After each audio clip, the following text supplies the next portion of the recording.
itulah kerepotan menggunakan charger seperti ini ya. Karena itu saya sangat menyarankan, walaupun tidak harus, Anda menggunakan charger seperti ini atau yang memiliki fungsi charging and discharging and balancing and storage ya. Banyak merek di luar sana. Yang saya pakai IMX B6AC ini sudah ada built-in adapter, jadi nggak perlu beli adapter lagi, sudah built-in. Waktu Anda beli dapat kabel seperti ini. Biasanya ini DIN konektor biasanya, dan hampir semua memang hanya DIN konektor. Sementara kita punya LiPo di sini, XT60. Jadi Anda harus punya konverter seperti ini. Ini konverter ke XT60. Ini banyak dijual, harganya juga nggak mahal. Nah, ya cara menggunakannya gampang sekali. Kabel power. Oke, di sini.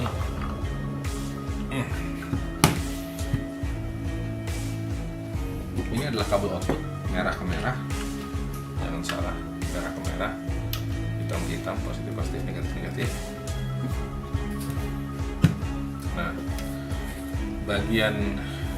kabel output ini digunakan untuk menghubungkan konektor output pada LiPo kita, dan kemudian di sebelah sini ada soket, ada beberapa jenis soket. Ini peruntukannya macam-macam, misalnya soket 2 sel, 3 sel, 4 sel, 5 sel sampai 6 sel. Nah, karena ini baterai 2 sel, ini ada 4, ada 3 pin, berarti kita pakai 4 ujung. Ini adalah input, jadi input buat nge-charge kita punya. Jadi harus listrik masuk lewat sini, input lalu ke sini, dan kalau dia perlu discharge dia keluar lewat sini ya. Cara menggunakannya nyalain aja. Nah, ini ada beberapa mode. Jadi ya, dia bisa ngecas NiMH, nickel metal hydrate, dia bisa ngecas nickel cadmium, LCD ya. Dia juga bisa ada apa PB saya nggak tahu.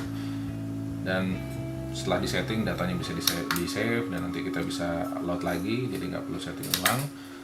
Terus kemudian kita langsung aja, karena kita mau ngecas baterai LiPo, kita pilih program select LiPo battery, karena ini LiPo, kita pilih LiPo, enter, dan di sini ada pilihannya, apakah kita mau ngecas, apakah kita mau ngecas secara balance per sel, which is ini yang saya rekomend, atau kita mau fast charging kalau buru-buru, atau kita mau storage. Ini ada mode storage untuk disimpan, atau kita yang mau buka LiPo.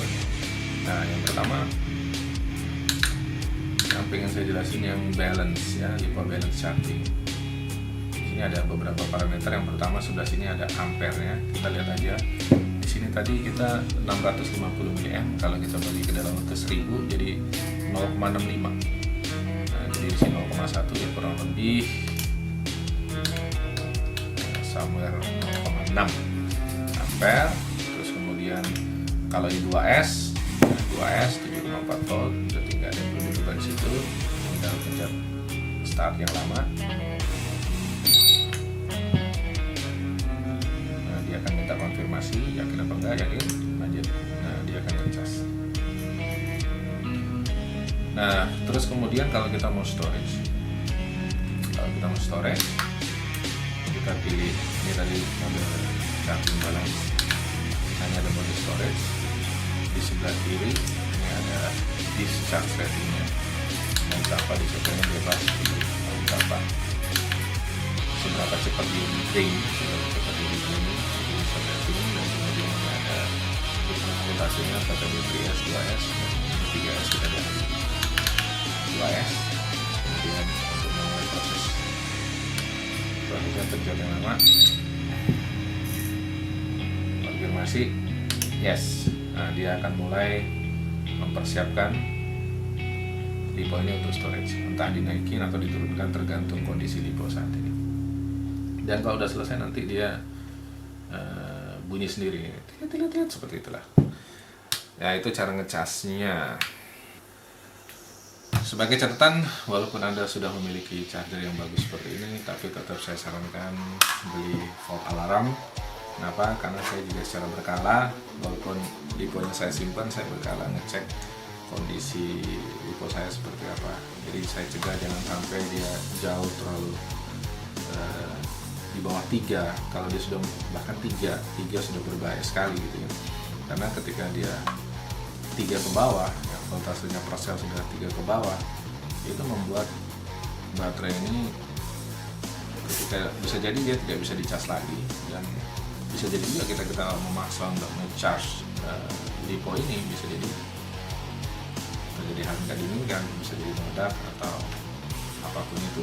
Jadi tetap alarm seperti ini ya, voltage alarm ini sangat penting ya, untuk pengecekan secara berkala. Terutama tapi kalau di lapangan mungkin Anda tidak bisa menggunakan seperti ini, karena kalau lagi main tiba-tiba baterainya drop di bawah 3,5, alarmnya bunyi, ya posisinya ketahuan. Jadi saya sarankan mungkin bisa pasang ini voltage alarm, bisa menggunakan voltage meter seperti ini. Dia tidak ada suaranya, dia hanya menunjukkan berapa voltase saat ini. Jadi ini belum selesai. Contoh ya. Jadi kalau ini saya pasang baterai yang saya pasang, dia menunjukkan voltasenya 7,6. Ini 2 sel 7,6 voltase. Voltasenya 7,6. Ya berarti masih aman digunakan. Tapi kalau dia sudah 7 atau di bawah 7, saya harus hentikan pemakaiannya gitu. Dan saya ganti, saya sangat baik kalau punya cadangan, jadi nggak bawa hanya 1 lipo. Tapi by the way, ini Neo Worker itu stall current-nya 45 ya, jadi jelas nggak bisa pakai 2S. Saya nggak ada lipo yang bisa running Neo Worker saat ini. Ini 45 kali 2 90 tambah 20% 108. Perlunya saya nggak ada lipo 108, jadi kayak saya perlu beli lipo lagi ya. Jadi masang voltmeter di blaster sangat disarankan, dan untuk di rumah untuk pengecekan berkala saya pikir harus punya fault alarm gitu.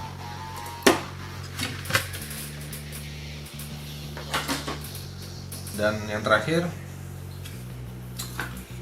tadi saya belum menyebutkan tentang ukuran ya, dimensi dari lipo. Ini perlu diperhatikan juga karena tergantung kompartemen baterai dan covernya. Kalau kecil seperti ini saya pikir nggak ada masalah pakai baterai cover yang ukuran medium seperti ini, dia perfect fit.